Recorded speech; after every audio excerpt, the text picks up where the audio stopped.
ESPN.com has his top 100 out. He ranked all of the Major League Baseball farm systems. And Keith, before you got on here, we were talking about the last couple of years when we would talk to you about this. It was gloom and doom, but the Phillies moved from 25th in your rankings a year ago all the way up to number 6. So it seems like this team is on the right path. Oh, absolutely. Well, they finally did what they had to do. They started rebuilding. They had resisted it for a while, and whether that was ownership or Ruben Amaro while he was GM, they weren't doing what they needed to do, which was turning the page on the old and starting to restock a farm system that had really started to become barren from poor drafts, from giving up draft picks, and from promotions and trades.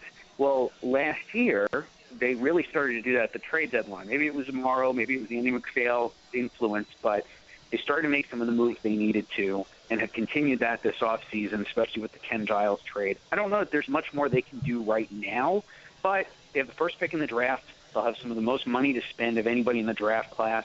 They'll have plenty of money to spend in the international period that starts July 1st, where you sign 16-year-olds out of the Dominican.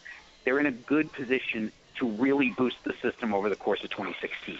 Keith, the Hamels deal, the Giles deal, those were two big ones, and a lot of those guys were kind of what has placed this team up the list. But overall, who are some of the guys that stand out that made this team make such a big jump? I mean, from 25 to 6, that's very substantial. So who are the guys that really head that class? Right, and JP Crawford was already there last year, but last year he was kind of the only guy we were talking about. Now they added in the Giles trade, they added starter Mark Appel, who was the number 1 overall pick a couple of years ago, still has a ton of potential, did not develop well with the Astros at all. And I think the Phillies have a challenge in front of them, but I think they also know what they're getting, and they're pretty excited about the upside there. In the Hamels deal, they got Jared Eichhoff's already in the big league, so he didn't count for the list. But Jake Thompson, right-handed starter, very, very high probability. Not a high ceiling guy, not a 1 or a 2, but I'd bet money on this guy being a quality 4th starter in the big leagues, which is worth something like $12 million a year in free agency right now.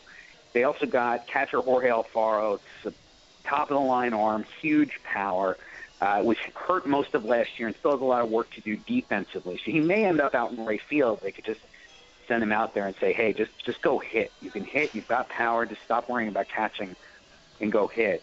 And they picked up Nick Williams, who finished the year in Reading, center fielder. I think he might move to a corner, but he's gotten a lot better out there.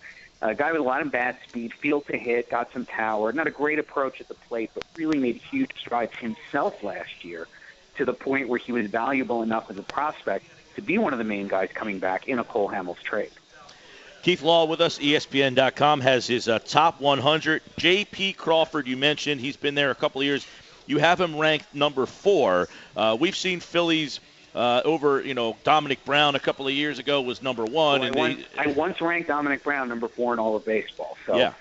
We have been here before. Sure, kiss of death. But what makes you feel that J.P. Crawford is going to be a guy that has what it takes to be a successful Major League player? Because he has advanced pretty well and has really handled it all.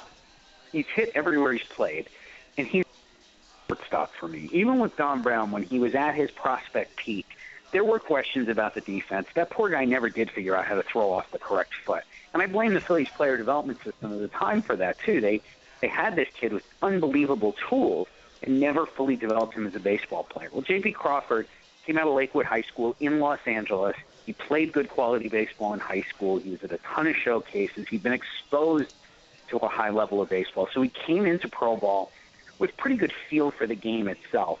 He can really bat, just a very disciplined approach, not afraid at all to take 2 strikes, to hit with 2 strikes, to work the count, which gives me a lot of optimism about his ability not just to hit, but to be a big leaguer. And like I said earlier, he's a no-doubt shortstop. If you can play shortstop at a high level defensively, you are going to play in the big leagues. You don't necessarily be a star just because of that, although Andrelton Simmons does really nothing but play great defense, and he is a star. And on top where I think is Crawford getting on base at a good clip and adding some value with his speed, I do think you have a chance for a guy who becomes a perennial all-star for the club as one of the best shortstops in the National League. Now, of these guys, let's start with Crawford. Do you see him playing this year? I mean, if the Phillies realistically are smart, do they give him some time this year, or do you just rather see him kind of wait it out until they're ready to, contend? Or not contend, but at least take a step forward. Yeah, there's no reason to rush him. He just got to Double-A last year, and he played well there, but not so well that you would necessarily have to start him at Triple-A. I would actually say we're going to send you back to Double-A. There's still a couple little things we want you to work on. You will earn the promotion to Triple-A. Our plan is to get you to Triple-A this year. And then you see how he plays there. It is possible he'll just hit so well in Double-A and Triple-A. You really have to promote him just to continue his development. There is a strong argument that sometimes a player is just so good, too good for the minors, that he will not continue developing as a player, in this case especially as a hitter, unless he comes to the big leagues. But you don't have to put him on the roster this year. There's no reason necessarily to rush that. I don't think you have to bring him up in September for any particular reason unless you feel like it is the right thing for his development. Keith, Appel was obviously a big name. How do you view him as a prospect? I mean, did the Phillies get good enough value back for Giles, and was that a smart deal? Some people look at it, tanking's been thrown around in baseball now a lot. 27-year-old closer, not on a good team, but a guy in his prime. Did they get enough back, and did Appel put that over the top? What do you look at from him? Well, and I'll just point out, 2 years ago, Ken Giles was just a hard-throwing goof who didn't really have much control or command, didn't really have a particularly good slider, and then in a 6-month span went from, sort of a back-of-the-top-10 type prospect to this dominant two-pitch guy where, look, as quickly as it came, it could go away just as fast. Relievers get hurt. Relievers lose velocity. They lose the strike zone. I thought they did the right thing, cashing him in while his value was extremely high. And they get Vincent Velasquez back, who goes right to the rotation. I think Appel could join Velasquez at some point this year. He is still 95 to 97 as a starter. He will show you a plus slider. He has feel for a changeup. He's had a ton of delivery issues. And it's not so much that it's violent. He's a great athlete. His arm action's very smooth. He repeats it. But the Astros just did some weird things developing him that I think really set him back. So getting him out of that organization into a Phillies organization that is very eager to get their hands on him, try to restore him to the way he was when he was at Stanford, when he became the number one pick in the draft. I think they start to restore the delivery to where it used to be, get the athleticism kind of working back in the delivery. You've got a chance at least at a mid-rotation starter, probably more. A kid with this kind of stuff, and I know Mark a little bit with his intelligence, he should be pitching at or near the top of a rotation. It's just all about getting his mechanics to the way they were about 2-3 years ago. Keith Law, ESPN.com, has the Phillies farm system ranked 6th overall. Check out the index of his top 100 prospects over at ESPN.com in the insider section. Keith, we'd have these discussions, and the Phillies, as we talked about at the top, were gloom and doom. Matt Klintek, obviously, is the new GM in here. How do you like the direction, and are they more advanced than you anticipated they would be at this time last year?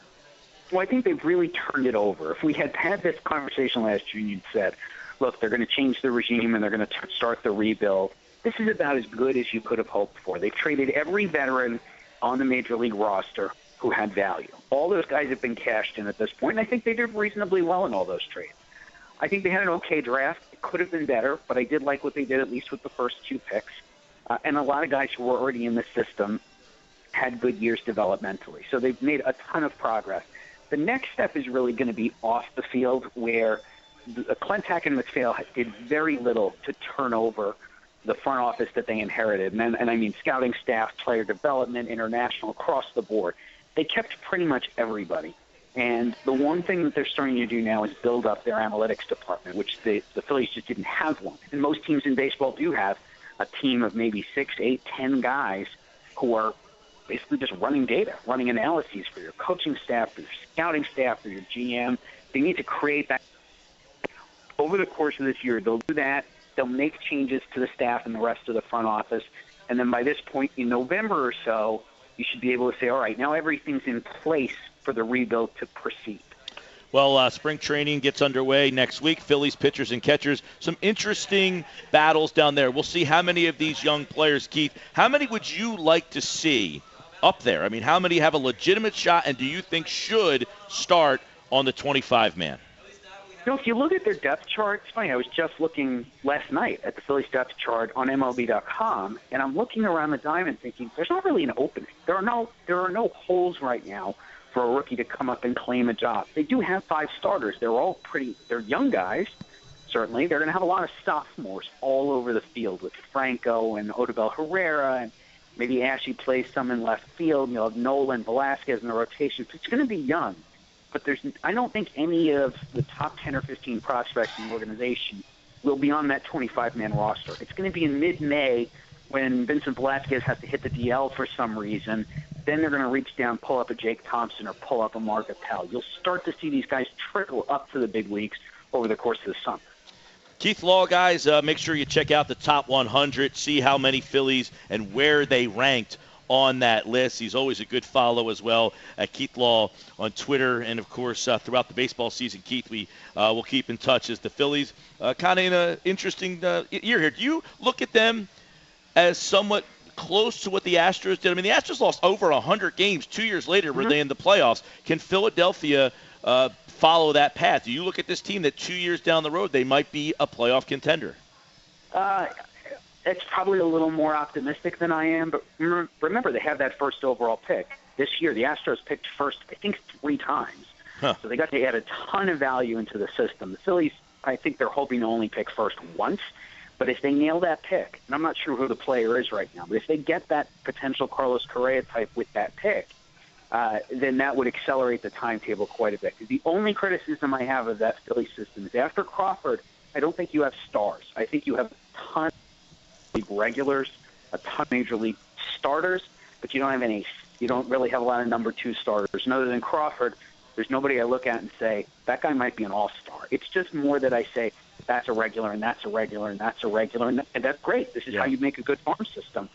They need that star, and the number 1 pick in the draft is the best place to find one. And, at least you feel like, okay, Crawford, Franco looks like he could play. You saw Nola last year. You mentioned Thompson. Eichhoff pitched well. At least there's guys, Keith, that we could talk about as opposed to the last couple of years. So I guess a good reason for optimism around Clearwater this year. Everybody, Keith Law, check that article out, the top 100, and he ranks all of the farm systems. The Phillies, number 6. Thanks, Keith.